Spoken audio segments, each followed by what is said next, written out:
Shall I come in? Yeah. Yeah. So when she came and then we started to discuss, what we can do from Sweden, for example. And Susanne is working with Fair Trade organization. We went even to Eskilstuna a couple of months ago, and that's the idea. So what we can do from here? That's the debate right now. So any how we can manage this idea. Here I would just like to take names of 3 women, and I'll just kind of when we talk about concerns of this fair trade practices, etc. Let me see if I can find it. One way is to get the information spread somehow and try to get contact between organizations here and there, and in that way get support both information-wise internationally and also more practically. That's correct. Yeah. But what we thought, we discussed like a secure, so there's a Christmas market, for example. So minimum we can start at a very small scale. Maybe it's only 3 days, or if there's anything. Sell products, yeah. Kashmir products. Yeah. Yes, for sure. Or we can have a stall, so we can put on Kashmiri food or some kind like to give information as well at the same time. There is also a market in Märsta, which belongs to Sigtuna municipality, and they've had market in August, September, selling products from India through the churches, fair trade and handcraft too. Is that the thing? No, that's in Ghazala. Oh, that's Yes, and yes, Ghazala, but also the autumn market in Ghazala near the water. Yes, it's a harvest. Harvest market. But they sold big, not like this one, but small bags. I bought one from India and I bought one from Peru. And they, handcuffed, not like this one, but they're similar things, small things. And it was a good choice. Then also there's the possibility to, if there's a good information about what to support, what the money goes to, what project and things like that, it's not a matter of having something valuable, it's more something easy, small as a receipt.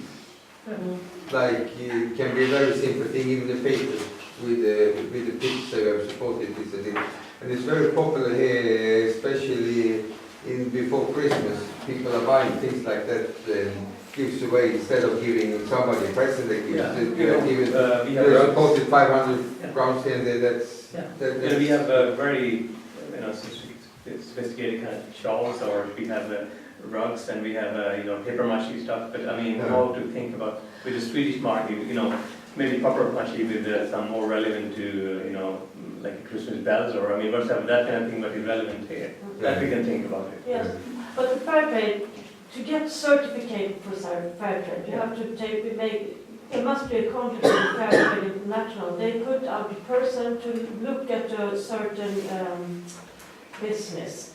So what is normal is that they look at something in Kashmir that already has a few things that are requested for the fair trade, and choose someone that would be so difficult to change to a fair trade. And so that is what we have to do actually. Contact to find something that we organization that are making stuff that we think is very close to the fair trade, and then we contact them to certificate. Yeah. No, I think it's a long process. What we think, if we have not APC, but we have another organization, sister organization, to just focus on this kind of things. That we can, I think, start the process in Kashmir. Yeah. So instead of APD is more political, we cannot put direct probably. It's interlinked, but I mean, it's better to have a separate. Yeah. It's just my concern, or is it right or is it? No, I mean, everybody here, that's why we are here, right? Yeah. Everybody has to give opinions and, yes.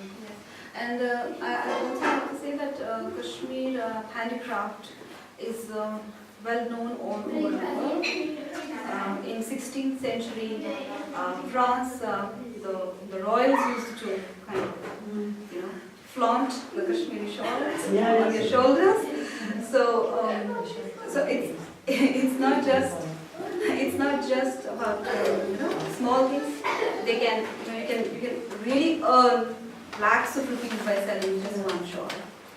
So it can really be a good livelihood, a sustainable livelihood. Paper mache and other stuff, it's also very expensive. It's A grade, then it goes into good money. It needs the art, a very kind of fine art, which these women, some of these women have, others can, in the capacity building. Can we just add Yeah, sure. some points?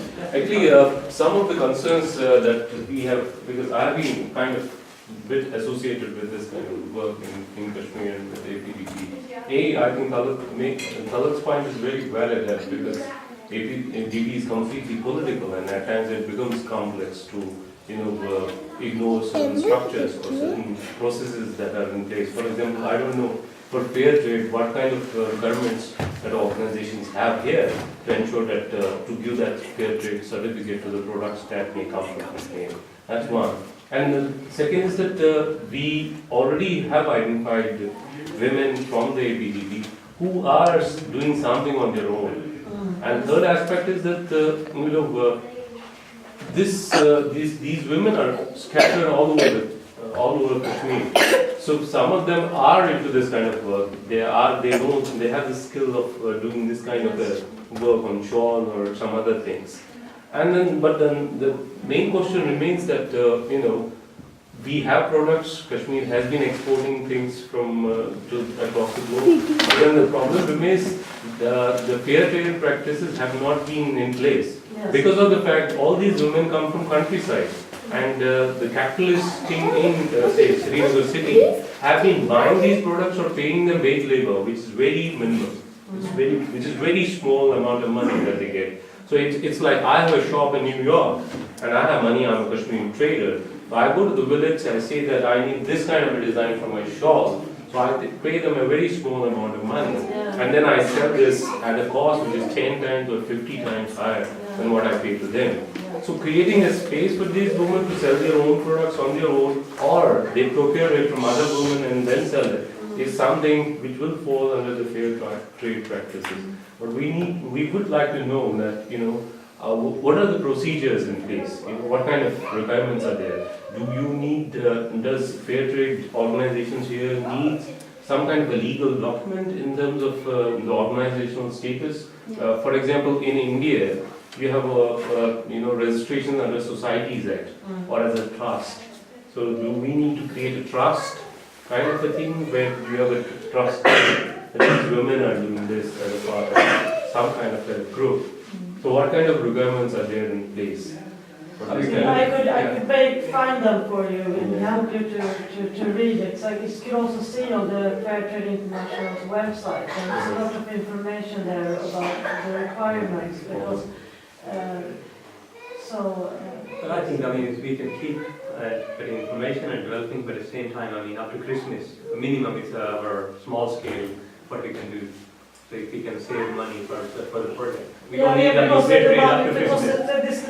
we need to find the money now. That is Before after Christmas, we don't need to maybe a fair trade in that sense. Yeah. But we know, that money will go back for the project. But we don't need a certificate after Christmas if we do it, because so less time.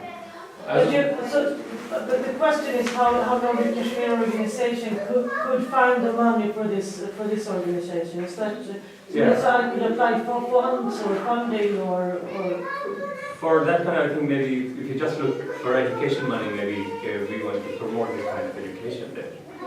So some small scale. So if we have some money, So up to Christmas date, or if there's anything in summer before, so we can have some kind of, some days we can and sell this kind of thing, then we can have Kashmiri food at the same time again. So Okay, we so can raise kind of some money up to next year. Yeah, but even so, even if you have no time to go fair trade, there is a market. I promise. I work in a multicultural area, school district, teaching with Susan for some time, and I know it's very popular. And through Sigtuna Old Town, lots of tourists are passing and are looking, and they do look for original handicraft, not rubbish. They don't want that. I met so many people, and that's why I said that the Swedish church, through this harvest market, was both fair trade, but there were also other items. And I have friends, parents of my ex-pupils, who have been, they have lots of contact with South America, Peru, I mentioned. And she has brought, through friends, suitcases with lots of handicrafts here, and she had her own double table, and she sold it out everything. So it is a possibility. That one we can just It is decide. a possibility. It is. But that's just to start with. I think then we can find out more the bigger shops so we can give to them. There are fair trade shops, all over Europe and even in Sweden every single time. So that's, There is one here in Sigtuna that I know, he's... but that is, I think, the next step. That's the next When we step. have more We can established, just start to get some money for those women. Yeah.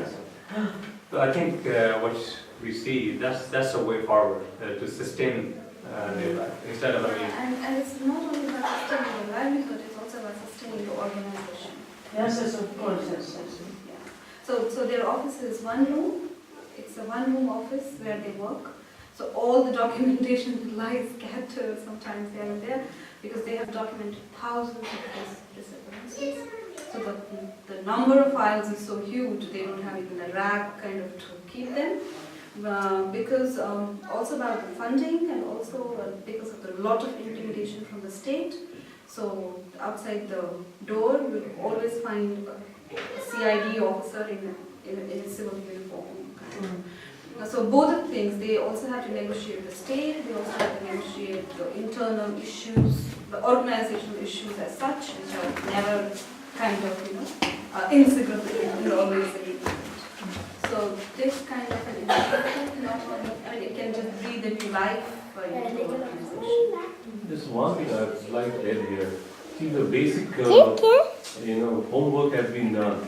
The only thing that was missing is because of some seed fund that they could need. For example, we decided that there should be a pilot kind of a project so that we could, minimize, that we don't need to, invest a lot of money. Maybe a small amount will do.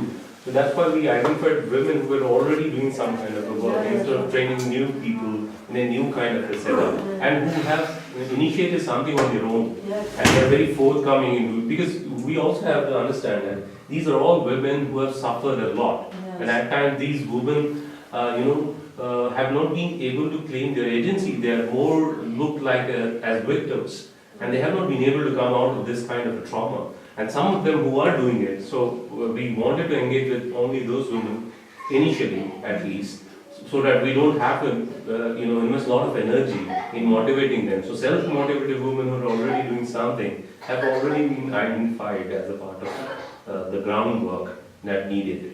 But ultimately, what stopped the whole process was some kind of a seed fund to get things moving, because these women are doing it for their own livelihood to maintain their family.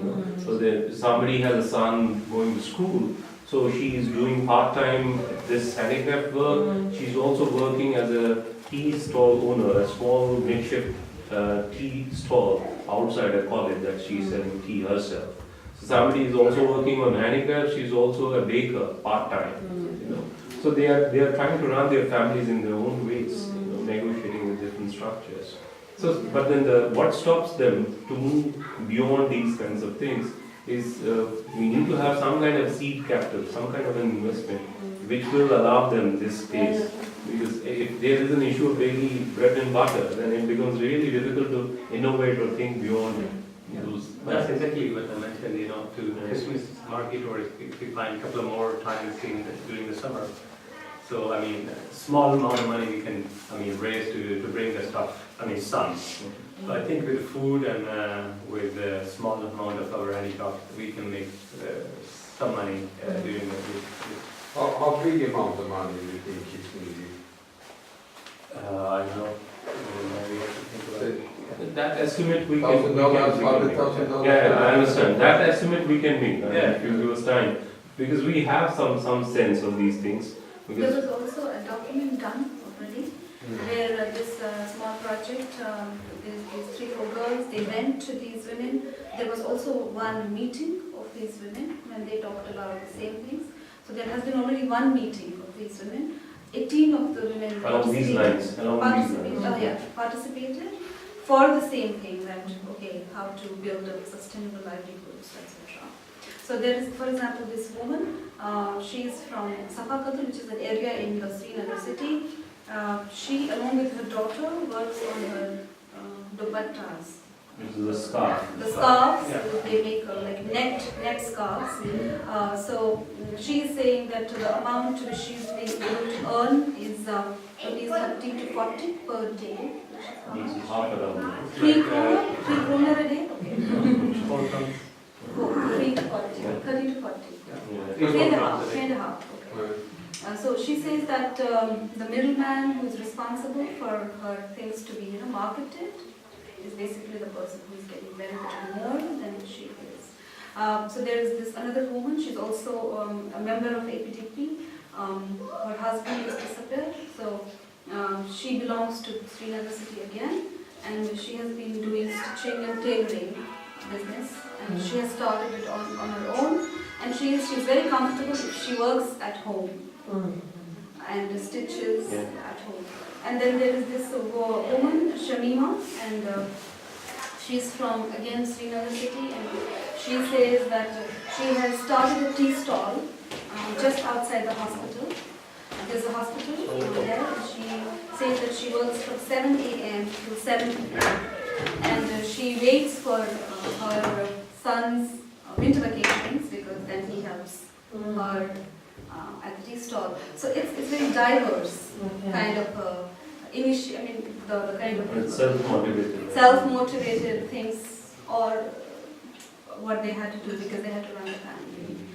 So the things are also very diverse kind of. We can nevertheless, if we get some more time, we can give exact estimate. And what Yes, exactly, we can talk about this.